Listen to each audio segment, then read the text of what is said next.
யார் என்னை கைவிட்டாலும் இயேசு கைவிட மாட்டார், கைவிட மாட்டார், கைவிட மாட்டார், கைவிடவே மாட்டார்.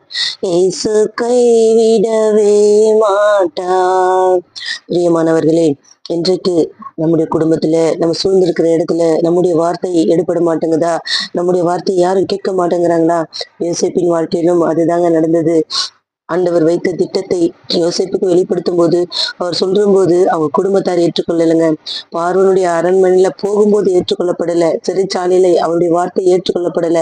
ஆனால் கர்த்தர் குறித்த ஒரு நாள் வரும்போது அவர் சொல்கிற வார்த்தை மாத்திரம்தான் அந்த தேசம் இன்னும் கேட்கப்பட்டது. இன்றைக்கும் கூட நீங்கள் சொல்லுகிற வார்த்தை இன்றைக்கு அநேகர் புறக்கணிக்கலாம், ஆனால் நிச்சயமாய் ஒரு நாள் வரும்.